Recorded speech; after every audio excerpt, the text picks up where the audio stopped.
Annyeong, it's Mikey here, and today I'm coming back to you guys with another Holofit keyboard, and this time we have to thank Akko. Akko sent me out the Mod007 V5. Now we tried their 65% version, which honestly, I didn't think that it was really that great compared to the competition out there, but this one I'm actually very curious about. It seems like a much nicer board overall, and a much higher quality board in total. We're going to have to see how this is, really go into the unboxing, compare it with the competition, and really see how I feel about this after all, especially because I'm not a huge fan of the Akko Astronium switches. So let's go straight into the unboxing, but please make sure to like and subscribe. So introducing the Akko Mod007 V5 HE. We have to thank Akko for sending me this out.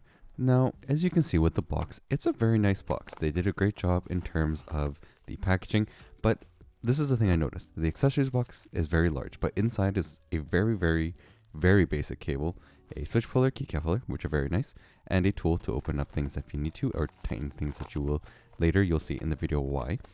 But overall, the accessories box is just very large with not much in there. And for the price, I would have expected a much nicer cable. They've also changed their manual as well, so that's something that's changed as well. It's a bit smaller and a little bit different. But let's take a look at the board itself, because overall, the board is what we're most curious about.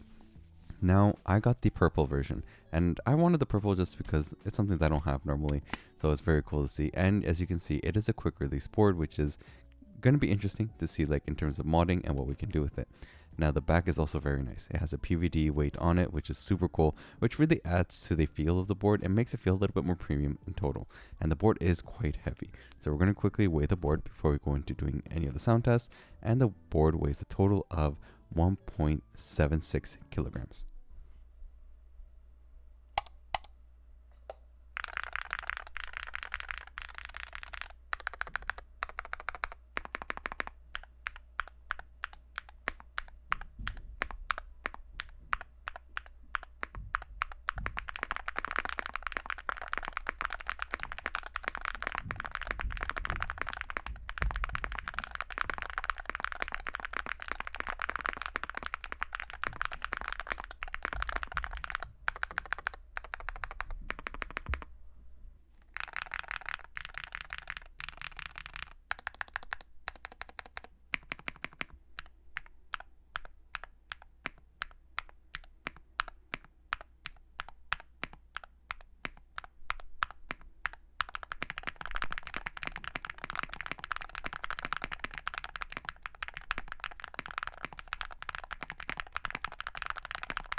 So let's go into doing a teardown. Sorry there, I accidentally hit my camera, which obviously you see there and has moved a bit.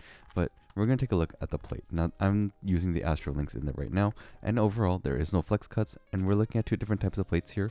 But this one is going to be the FR4 plate. But there is an alu plate as well, which honestly I think I prefer overall. Now, it is a quick release board, so very easy to open.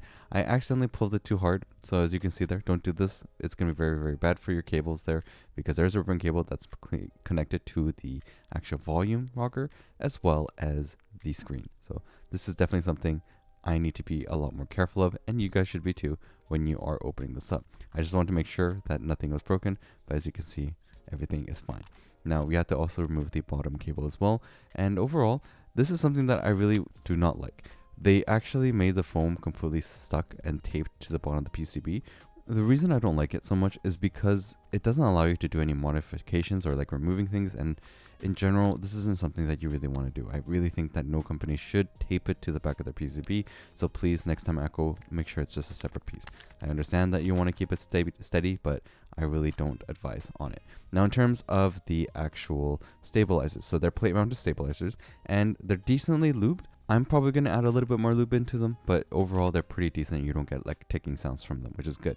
Now, it is nice though to see that the back of the PCB isn't flex cut, but it would have been nice just to be able to remove it and, you know, see more things into it. Now, as you can see that there's going to be some 2 styrofoam that's in the bottom case, and that's supposed to be space for the battery. So there is a wireless version for this, which is kind of cool to see. So you can get a wired version or wireless version, which we'll take a look later to see how much the price difference is. But I think that's something very interesting.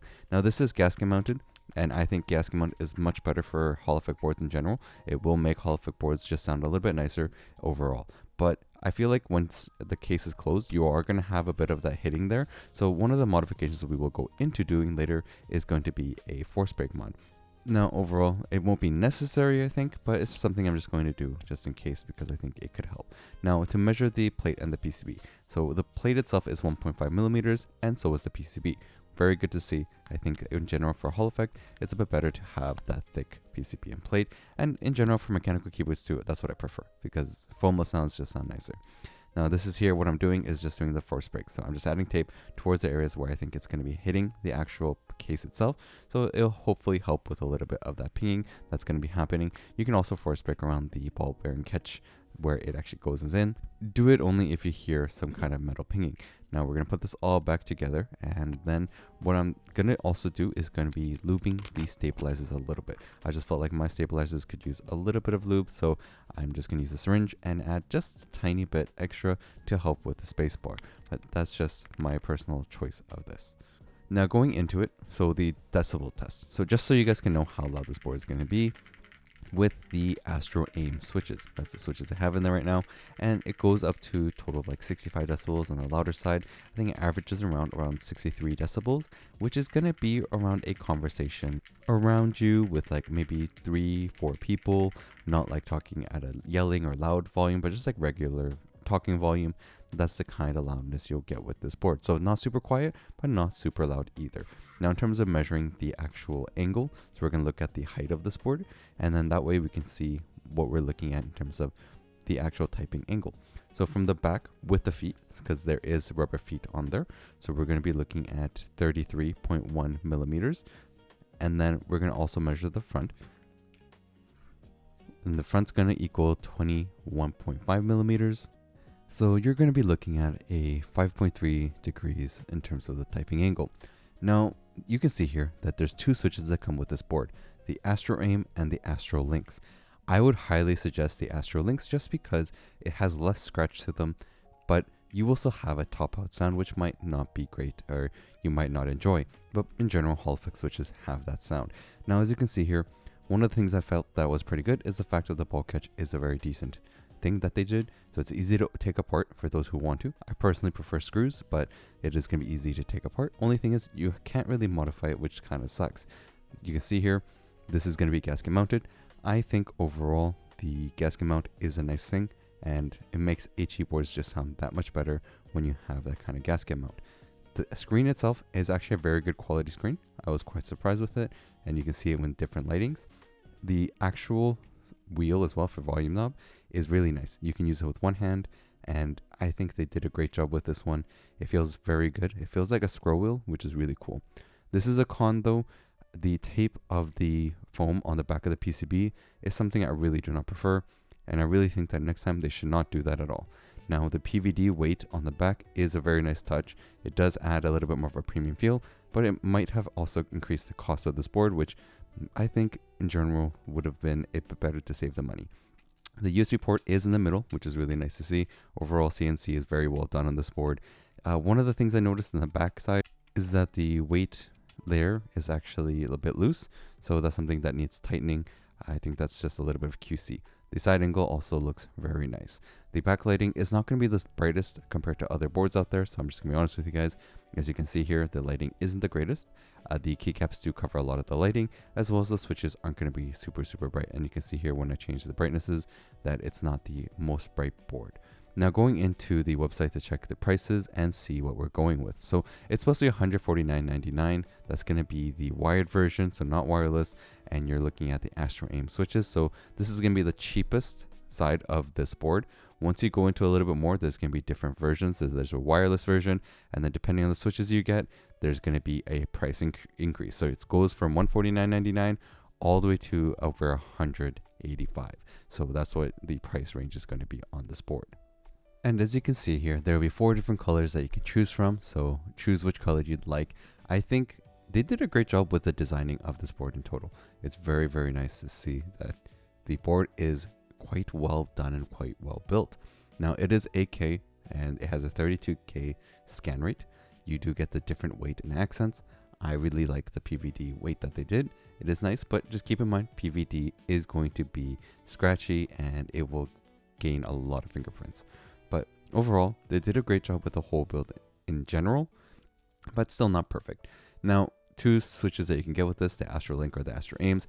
I highly recommend the Astro Links over the Astro Aim just because the Astro Links are going to feel a lot nicer to type on and sound a little bit better and don't require as much modification as the Astro Aims do.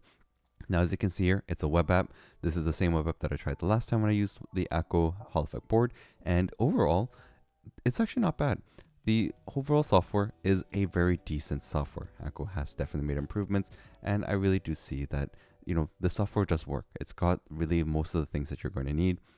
I don't know why it bugs out for me. I'm sure it doesn't bug out for a lot of other people, but for some reason, a lot of these web apps bug out for my monitor. I think because I have a 34-inch curve, which might be the biggest thing. So that's something to keep in mind. And you'll be able to see here that you can actually choose switches to calibrate. One thing to keep in mind is if your switch is not mentioned here, that doesn't mean it won't work. Just make sure that you choose a switch that has the same travel distance so that it can calibrate correctly and use it for the way you want it to. So that's something to keep in mind. Just search up the switch, see the travel distance, and then try to match it to your switch. It's not going to be perfect, but at least it's going to be better than nothing.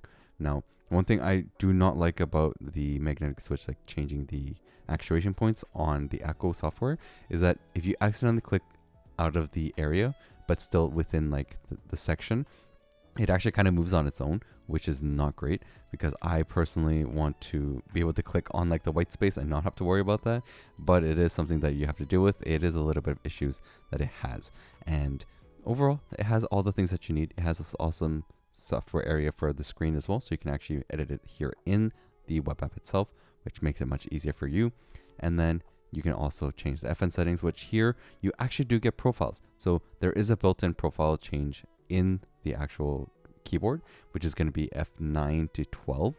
And I really think that F9 to 12 is not bad, but it would have been nice to have it be able to be changed. So I searched through like the whole web app to see if you could actually change the profiles to some other keys. Because personally for me, I'd rather press FN 1 to 4 instead of 9 to 12 because it's just a bit easier for me to do, or just I'm using one hand. So something that I personally prefer, but it's not bad. At least it has it, right? This is something that I always mentioned before, is that a Hall Effect keyboard needs to have these profiles available. Without having profiles available, it's not useful because you need to change between typing and gaming. If you have very, very low actuation, it doesn't really work well in terms of having the profiles set in one thing and then not being able to change it with a function key. Like you need to be able to change it to be able to go from gaming to typing and whatever you need to. Now, in terms of the actual lighting as well, you saw there was a lot of different lighting systems you can play with. So that's really nice to see that it has many different backlighting. In terms of keyboard inspector, so we are looking at 8K. You're going to see larger numbers because of the scan rate.